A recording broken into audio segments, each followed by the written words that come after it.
มอยสงขลาเมื่อนี้เป็นวันที่7เดือนธันวาคมที่1ปี2026เป็นวันโปรดในตอนในข่าวใส่หมอหอมมีข่าวเงา2-3ตอนที่มาเปิ้นเผาค่ะตอนที่1ค่ะเมื่อเหลียวในของสีซึกมานเขาอำห้านใจเนิดตะไปแลนลิ้น PGF เย้าเนี่ยค่ะข่าวเที่ยงตอนหนึ่งค่ะเมื่อพ้องที่ก้นเหตุการณ์ขึ้นปัดปูหลูแม่ขึ้นเคินอยู่นั่นครบเท่าพันขับโตก้นเนอคือเนอเป๊เนี่ยค่ะเลือเซนั่นก็ได้มีป้าข่าวเงาฟิงฟ้าราศีในออนตั้งเปิ้นได้ก็เข้ามาถ่อมด้วยข่าวโหนให้ค่ะเมื่อเหลียวในของสิซึ่งมานเขาในอำเป้งป้อหั่นใจเน้อตะไปแลนลิ้นเหย้าเนี่ยค่ะเมื่อวันที่6เดือนธันวาคมที่1ปี2026ในมีข่าวงาออกมาว่าเมื่อเหลียวในตั้งของสิซึ่งมานเขาในค่ะมีลวงอำเป้งป้อหั่นใจต่อตะไปแลนลิ้น PGF ค่ะเนาะตับไปแลนลิน PGF ในก็แต่เลยว่าเป็นโอ้ยลีกันดังของสิซึกมานั่นขณะเมื่อป่วนมาไหนนะเหี่ยวก็มีนาทีปนพรเหมือนจังหนังว่าปักตาด้วยเอาห่มลมดังปอตอนแลนลิ้นปยก็มีลองเฮ็ดลองสร้างจ้อมกันดังของสิซึกมานเป็นฝ่ายของสิซึกมานจังนั้นค่ะกว่านอก้อยกะว่ามือเหลียวในได้ก็อำหันใจกันเหย้านะคะย้อนเพราะว่าตับอัน PGF ในค่ะนะมีลองเป็นปลายแหลกลายมิกหมายเขานะคะเมื่อวันตั้งได้ก็มิกหมายอันติดไว้ที่ซื้อนั่นค่ะนะเป็น PGF ค่ะเมื่อเหลียวซ้ำเป็น KNA ในตัวย่ามันได้ก็เป็น Korean National Army ค่ะตับศึกเจอจัดย่างเนี่ยน่ะเนาะลองเป็นปลายแหลกลายได้ก็มีมาจากเมื่อวันที่1เดือนธันวาคมปี2026นะคะลองในเฮ็ดให้ของสิซึ่งมันเขาในอำห้านใจนะปยก็ในย้อนให้ต่างฝ่ายตะไปแลนลีในออกมาซับแจ้งซับเลียงไวๆจังไหนไล่คู่ข่าวเงาเทียงวาเนี่ยค่ะนะลองตีอันตะไปเรียนเล่นเขามีลองเปลี่ยนไปเรียกลาย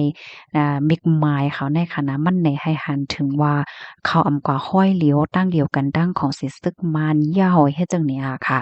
แห้งเลยวันนั้นในมือกาก่อนป่นม่านในของสิซึกมานเขาเนี่ยก็ไล่เขาปล่อยหมากย่าลูกก้อยกวนปังเฮิรนเตอกว่าย่อก็โครงการตีฉวยกกโกเปิ้นตีอันเหตุการณ์สแกมเมอร์ลองหยอกเลียนจะเพี้ยนเขาตั้งออนไลน์ว่าจังว่าเฮ็ดจังเนี้ยเนาะ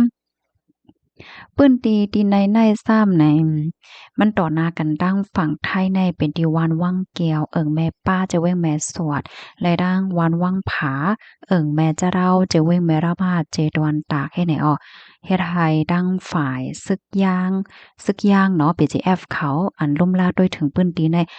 ป้อใจในเสียแลจังเลยว่วนผาดออกยานดั้งของสีซึกมารเฮ็ดจังไหนค่ะ เฮาก็เหมือนหนังเมอป่นมาค่ะเนาะวันที่28นั่นก็มีรองว่างหมากปล่อยหมากติเว้งเมียววัดดีค่ะในวันอันจะเฮ็ดปังเลือกตั้งคากที่1นั่นใน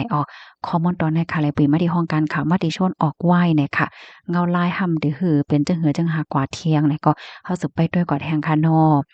ข่าวเที่ยงตอนหนึ่งค่ะในก็พ้องตีปัดปูหลูเมฆขึ้นเฮิรนอยู่นั่นโคบทบหันคาบโตก้นในเมื่อวันที่6เดือนธันวาคมปี2026ในมีข่าวงาออกมาว่าเมื่อพ้องดีก้นเหตุการณ์ค่ะเนาะตึกอ่อนกันขึ้นปัดปูรูแม่ขึ้นเฮิรน2จั่นอันมีไว้อยู่ที่ในหมู่บ้านที่1หมู่บ้านอันไรได้เปิ้นลาดจื้อมันเนาะหมู่ที่2คลอง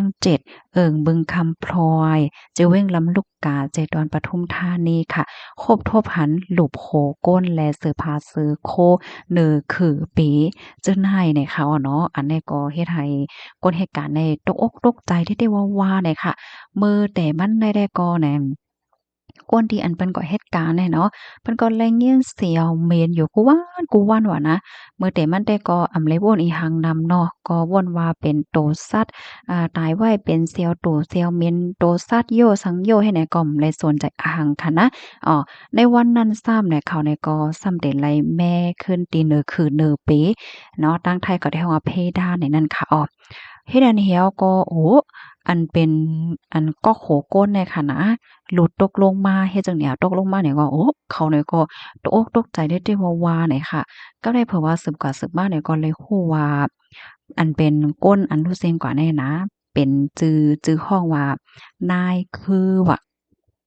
เป็นก้นแคมโบเดียค่ะอายุเลย29ปีเนาะเป็นก้นเหตุการณ์ก่อสร้างของคอมมิวนิตีหนึ่งเนาะก้นอยู่หิมกินจำค่ะเปิ้นก็ลาดว่าคู้จักผู้จ่ายก้นในมันหายตัวกว่ามา2 ปีเจ้าแนวว่าก้นในนาหอตอเฮิรนเนี่ยเปิ้นก็จ้อมหาก้อยกะว่าเปิ้นก็มาหันมันเนาะก้นในนาหอตอเฮิรนเขาได้ก็ปอกขึ้นเมืองกว่าเสียงมดยาวในตั้งฝ่ายผู้มีปนพรเขากดทัดในปืนตีเหี่ยวก็คาล่ำว่าเล็บได้เป็นย้อนผู้ใจก็ในคืนกว่าแม่ไฟเสียก็เอาไฟฟ้าช็อตเฮก็ถึงที่บ่รู้สึกสายใจกว่าเฮ็ดจังไหนก้อยกะว่าลองตั้งไล่โหย่อยแย่มันเป็นหือในนั้นได้ก็ผู้มีปนพรเขาเด็ดทัดด้วยแทงกำนึงไหนนะข้อมูลในคาเลยไปมาที่ห้องการข่าวคนกระแสออกไว้นะคะในก็ขย้อนปั่นฟางถึงปันปีๆน้องๆเฮาตีอันรายใจซื้อเฮิรนเก่าเฮิรนมือสวงแล้วเจ้าเนี่ยเนาะก็ไฮไลท์ทัดด้วยหลีๆเฮ็ดเนี่ยนะอืมก็ว่ากว่ามังก็เนี่ยค่ะนะเมื่อว่าเขาได้ก็ซื้อเฮิรนเก่าเปิ้นไหนเปิ้นก็ได้ตกลงจ่ายเงินจ่ายหางยาวก็จังก้อยขายมาอยู่ปยก็จังก้อยขึ้นมาปัดปูหลูแม่ดีนั้นดีในว่าหังว่าให้ไหนนั่นน่ะเนาะสอนเจ้าหนังว่ามากย่างเขาให้ซึ่งเลยได้ก็มันหยาบค่ะนะกวนที่อันได้ฮัดอยู่ได้มันนิยมว่าเปิ้นว่าเฮานะป้อมโคได้มันก็โกค่ะเนาะมันก็เป็นอีหยังกะหือนะก้อยกะว่าป้อโคยาวได้แต่ก้นเจ้าเฮิรนเนี่ยฮัดอยู่เนาะจองปีเนาะค่ะวันนั้นถ้าอำนั้นก็มีก้นที่ว่าฮัดอยู่เป็นหังเฮ็ดได้ค่ะเนาะก็ปันตั้งหันถึงมาลายเนี่ยค่ะข่าวเงาเกี่ยวเลยลองได้ยามยินหลายปอกหลายกำเหยาะมันก็ซ้ำหญ้าหลบก้นตั้งหลังสวนนี่เนาะเพราะว่าเป็นนอกเฮิรนในย่างแค้นอีกหนึ่งเนาะเพราะเป็นในเฮิรนในแด่